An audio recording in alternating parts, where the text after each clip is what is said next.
All right, team. Lieutenant Ryan Mitchell of Pinellas Park Fire Department, teaching CME for Pinellas County, and I want to talk about end-tidal CO2 real quick. I've got my hands, so we're going to get down and do this. So, when it was rolled out in the county, I didn't fully understand end-tidal CO2. I knew that I got a reading, and I had to keep a reading between a certain parameter for various things, right? I want to talk about why we get the end-tidal CO2 number, and it'll help you make better clinical decisions on scene, understanding with more confidence what's actually happening here. So let's talk about it. Oxygen, ambient oxygen, 21% floating around, or if we up it with a little high flow O2, has got to make it into the patient's mouth. They got to breathe it in. So O2 has to go in. If you don't have it, O2 going in, you will not get an end-tidal CO2 number. So it's got to go in, you got to breathe it in, ventilate it in. It's got to make it down the bronchial tree to the alveolar sac. We have O2 transitioning over the alveolar capillary bed to the red blood cell, right? So we got to hitch a ride on the red blood cell after it makes it out of the alveoli. That red blood cell goes where? It goes to the heart, right? Pumps through the chambers of the heart and comes out and gets pumped through the arterial system to the rest of the body. It ultimately ends up getting metabolized, cellular respiration in the cell within our tissue, okay? Now, if it doesn't make it to the tissue, we cannot get a functional end-tidal CO2 number, okay? Once it hits that and goes through the Krebs cycle, oh my God, am I really going to talk about the Krebs cycle? No, I'm not, okay? I'm not going to get into the citrate and all that stuff. What I want you to know is that once it goes through the Krebs cycle, it ends up with a CO2. See where I'm going with this? End-tidal CO2, CO2, right? So CO2 comes out of the cell, right? After it makes its way through the Krebs cycle, goes back to the heart, gets pumped back to the lungs, right? Transitions over that alveolar capillary bed, and then comes back up the trachea, the bronchial tree, comes back out of the patient, and we have a CO2 reading. The end tidal volume of our CO2. End tidal CO2, okay? So, if we understand that these pieces, if they are not connected, we cannot get an end-tidal CO2 reading. It tells us a whole heck of a lot about what's going on with our patient. Let's talk about a few of those things. If I don't have oxygen coming in for some reason, right? Their throat's closed, the oxygen bottle ran out, they're unconscious and not breathing, then my end-tidal CO2 level is going to fall because I don't have O2 coming in, going through the system, making it to the cell, and sending me CO2 back, right? So I got to check that, right?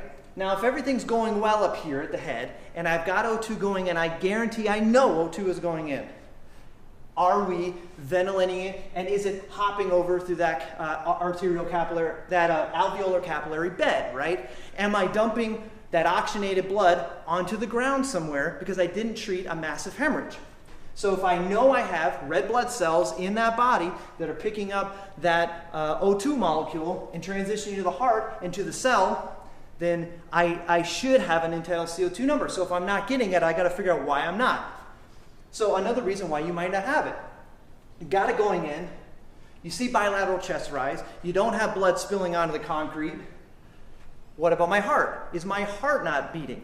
Am I not doing external cardiac massage, aka chest compression, to compress that heart, to circulate that oxygenated red blood cell to the rest of the body? I got to check that, okay? But make sure, are my compressions doing well? Is that person doing compressions getting a little fatigued, getting a little tired, right? Make sure that we're compressing well. Make sure that I actually have a heartbeat or a heart rhythm or a heart doing something to circulate it to the rest of the body. Now, if I make it all the way to the cell, I've got good compression. I know I'm getting oxygen in. I know I've got bilateral chest rise. I know that blood is still in the body enough to be oxygenated. I've got a heart that I'm compressing that should be beating, and it's making it to the cell, and I still don't have an end-tidal CO2 number coming back to me. That tells me a lot of things. I can basically take care of this. I can take care of this, and I can take care of this for the interim. There's not a whole lot I can do to turn that cell on. I can lead a horse to water, but I can't make it drink. So if I've got O2 molecules on a red blood cell, making it to that cell, and I don't have cellular respiration occurring there, that tells me a lot. So in our cardiac arrest, you're doing all these things correctly, right? And you are not getting a good end-tidal CO2 number. You've gone through all your checks and balances, and you're still not getting a good one. You're sitting at 6 the whole time. What does that tell you? It tells you that the cells are not alive enough to give you through the Krebs cycle, a CO2 molecule back. It's not transitioning through that Krebs cycle and going through cellular respiration. That tells you that we may be dealing with something that may lead us to want to go through the cessation of efforts. If I have a good end-tidal CO2 coming back, right, now I can get somebody to the hospital and I can get a stent in their heart, right? We can put them on a vent, right? We can do these things. So if I've got enough cells alive to give me a CO2 molecule back, and I'm seeing it exhaled as an end-tidal CO2 level, and just to confirm, that end-tidal CO2 level, when I breathe out, I go, okay? That's my inspiration here, right? At this point, that's the end-tidal CO2 reading, right? I breathe out, I get my end-tidal CO2 wave, that plateau, and I breathe in.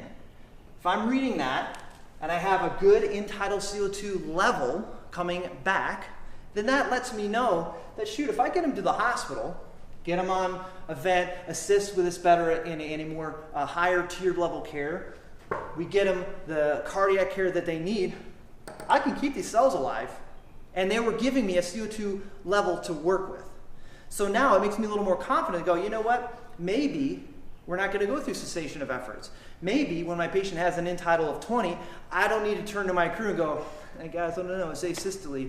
So you guys want to call this? No, I don't want to call it, okay? It's asystole, but I'm taking care of these things on scene, right? And I have a good functional end-tidal CO2 indicating to me that I have enough cells to give me that CO2 level back, right? If I'm doing all those things, and we're at the 30-minute mark, and you know what? End-tidal's been 6 the whole time. I've checked every single point that I can check, right? And I'm still not getting a good CO2 level back. That can give me a little bit more of confidence to say, I don't think that this is going in a positive trajectory.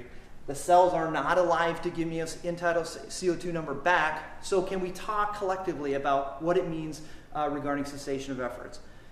I hope that helps understand this process, because it's not just a number. It's not just 30 to 35. It's not just 11. It's not just a number.